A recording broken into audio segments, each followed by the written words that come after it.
The other day, my wife and I took our two kids out to eat at a restaurant at a major shopping center. And while we were there, we noticed that there were a lot more people there than we were accustomed to. And my wife and I were debating in the car about why there were so many people. And we were asking that question, and my 3-year-old from the back chimed in, maybe they heard me was coming. And of course, we think that's funny because we recognize that none of those people had any idea that my 3-year-old was coming. And he believes, because he's 3, that the world tends to revolve around him. And he sees everything through the lens of how it affects him personally and how it exists relative to him. And for him, when we go to a restaurant, that whole restaurant is there to serve him. It's there to give him food. When we go out to eat Mexican, when we eat at Jose Pepper's, one of our favorite restaurants, they exist to serve my son chips and queso, and he just enjoys it.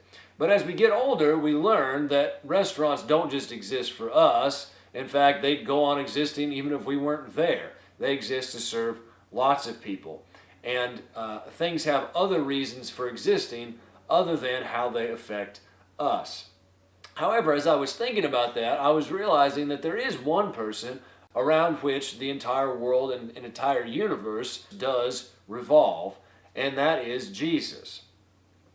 Jesus is at the center and core of every single thing that goes on. And because of that, he also tends to interpret everything that happens through its relationship to him, through a redemptive lens, through his own personal purpose for that event. A great example of this is in John 11. And John 11 has confused a lot of people because it's this story of Lazarus. And Lazarus gets sick, and Jesus' disciples hear about it. And they call Jesus and they say, Lazarus is sick. And then they find out later that he's died. But before that, in verse 4, Jesus says, this sickness is not unto death, but for the glory of God, that the Son of God might be glorified. Now that's an interesting statement. Is Jesus saying that sickness glorifies God? Well, that's how a lot of people have interpreted it.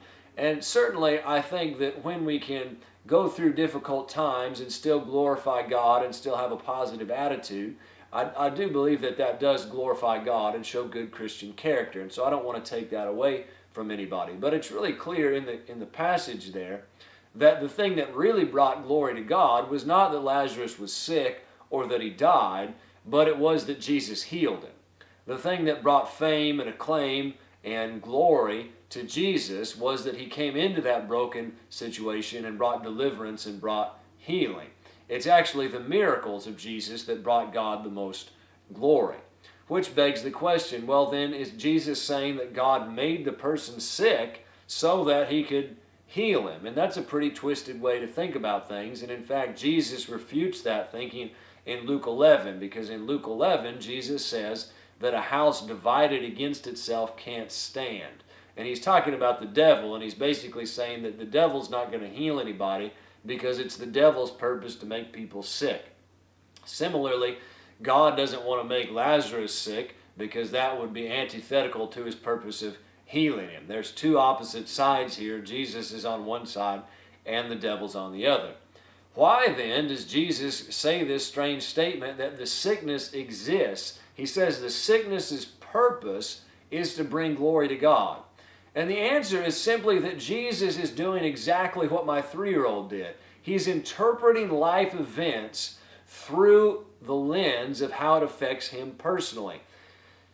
We know, looking at that story, that there's probably a number of reasons that Lazarus could have been sick. He could have ate something bad. The devil could have afflicted him. He could have had a genetic disorder. He could have had any number of things that went on. And if you read the rest of the Gospels, Jesus acknowledges that those are legitimate reasons why people get sick. One time he talks about a lady who's a daughter of Abraham, and she's had a back problem for however many years because of the devil.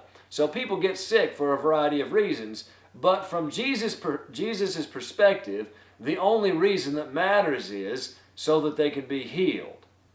From Jesus' perspective, even brokenness, even the sin around us, even the messed up stuff that we face, those things still exist to serve him. And that's really encouraging. So shift your perspective a little bit. Align yourself with God. If your bank account doesn't look very good, know that God didn't cause it, but also know that that poor bank account exists so that God can bring breakthrough, so that He can bring financial increase. If your body is in poor health, know that God didn't make you sick, but also understand that Jesus exists. He views that sickness so that you can be healed and God can be glorified. Whatever the situation is, whatever brokenness or problem you find yourself in, understand that Jesus has not been caught by surprise and that He loves you and that He sees that that problem is really only an opportunity for Him to do a miracle and get glory.